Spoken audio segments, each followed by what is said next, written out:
I've never done a biopic before. I never thought I would. So like, it's a lot of learning, and you know, I won't lie to you, there's a lot of panic and excitement. The small rebellion, she's getting competitive. Beautiful melanin goddess that's before me. Hello. Coming up on another act, I chat with Naomi Ackie about her powerful turn in Netflix's Master of None and how she's preparing to play Whitney Houston in an upcoming biopic. Naomi, how did Master of None first come to you, and what made you say yes to this project?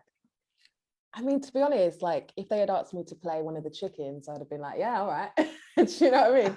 It was like a normal audition situation. You know, I got the email, Master of None, season 3. And I remember being like really excited because I'm a fan of it. I was like, oh my gosh, season 3 is coming back. And then I was like, oh wait, oh no, they're like asking me to be part of it.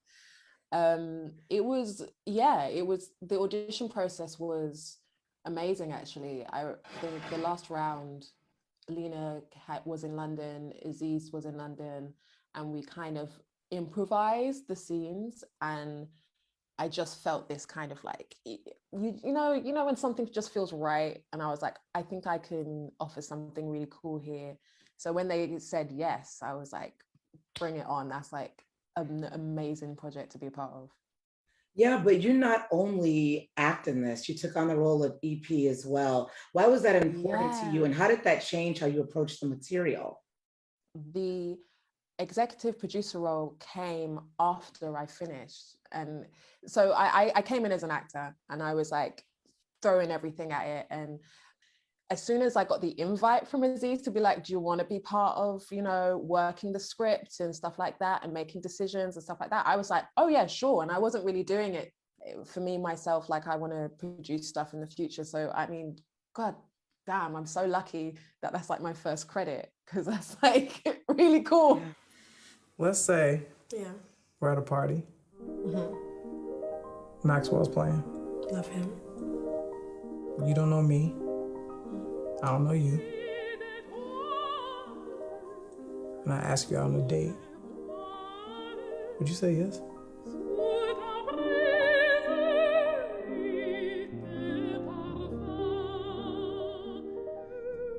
Yeah. I said yes, then I say yes now.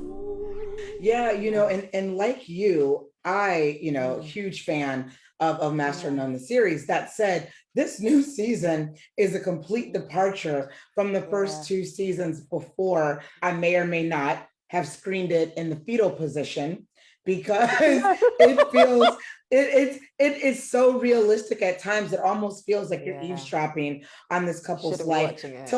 Like literally. Tell me a little bit about that, because I think people who love the series are still going to love this season, but it is going to be a different approach to what we know before. Yeah.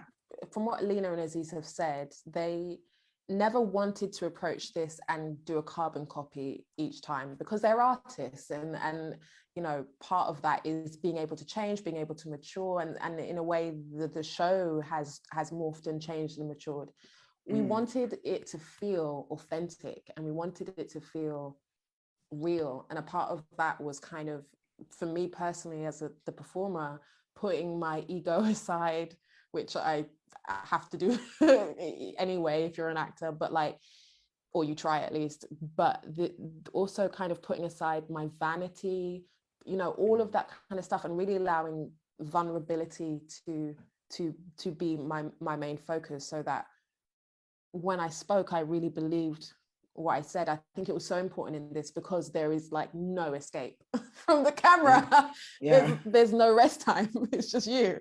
You know, like I think this entire series has done so well is it really gives you a view of what we don't normally see on television. You know, the first couple of seasons, we most certainly saw, you know, an Indian man be a romantic lead. We've seen immigration be explored in a way in communities being talked about. Even Lena in Thanksgiving episode in season 2 was so powerful that we still are talking about it. This season, we focus on a Black female queer relationship, talking about infertility, infidelity, and intimacy.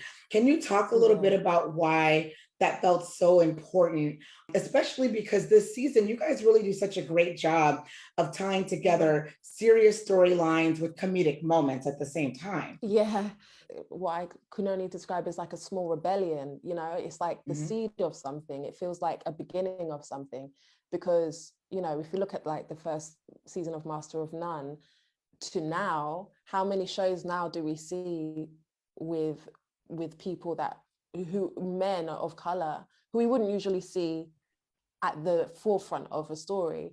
And so being a part of that and understanding how important that is and having the privilege to be able to be a part of that is huge for me. I mean, when I started acting, I just wanted to just do a bit of acting, do you know what I mean? And now you know, I'm really, the older I get and you know, luckily the more projects I become a part of, I really started to understand like the cultural impact and really appreciate the cultural impact that shows and films and music has had on me growing up. You know, a common thread that we see through all 3 seasons of Master of None is that we see characters struggling to find success and balance in both their careers and personal lives. And in season 3, we see Denise, played by Lena Waithe, of course, and Alicia, who is you. We see that relationship being directly affected by career success and the resentment that this can cause on one side. Can you talk a little bit about that as an important theme throughout this series, but in particular this season, because I think that's also what made it feel so authentic and so rich and so relatable. A part of it, yes, might be like, you want to be the best or whatever, but it's also an urge of, am I good enough? Am I good enough just to exist as a human being? And from Alicia's perspective, she's like, yes, you don't have to have the whole world. However, what I think is amazing about the show is that, you know, you kind of see this flip, you know, of kind of goals for the two of them. Alicia starts off wanting to settle down, have a kid, continue their life. And by the end, she's like venturing into business and she's getting competitive and she's understanding Denise's side of things a little bit more because she's experienced it. Now, you know, you're not just an actor and you're not just an executive producer now, a newly minted title. You're a stage performer and you also are a singer, and audiences and directors are really captivated by your presence and your ability to command a screen and a stage alike. Why do you think that is? I don't know. I think that, I'm starting to do that scatterbrain thing.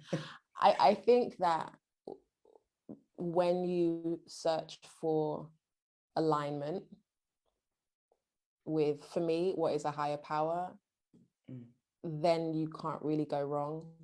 I've been extremely, extremely, extremely lucky and privileged to have the freedom to explore my creativity. And you know, I'm not young, you know, I'm 29, you know, like I've lived, you know, I feel like maybe that's why. And I like working with people and that other stuff, I have no idea. I'm just thankful that it's there. Absolutely. Listen, we're thankful that it's there too.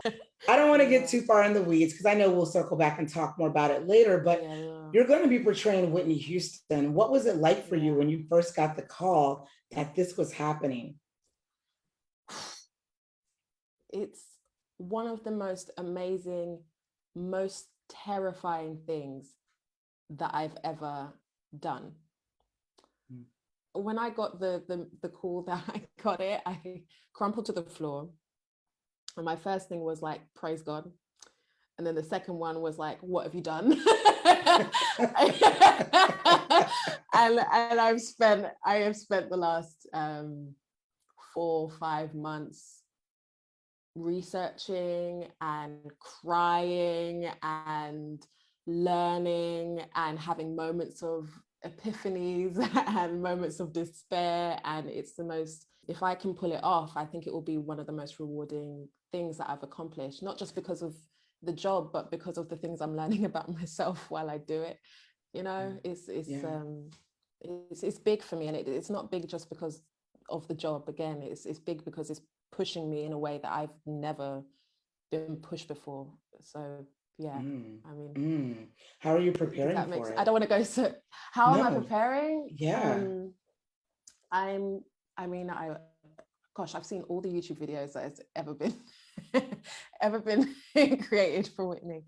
I am learning how to speak in an American accent, which is not something I've done before professionally. I'm also trying to separate Whitney from my process of being an actor. And there's something really interesting about biopics that I never thought about before, which is like, how much of myself and how much of Whitney do I do? Do I want to do like an imitation? Absolutely not. What I want to do is honor her essence and tell her story. But there's a balance, you know, people need to be able to see stuff, and you know, that stuff for me, again, like I've never done a biopic before. I never thought I would. So like it's a lot of learning, and you know, there's I won't lie to you, there's a lot of panic and excitement, and I'm walking out in faith, my friend.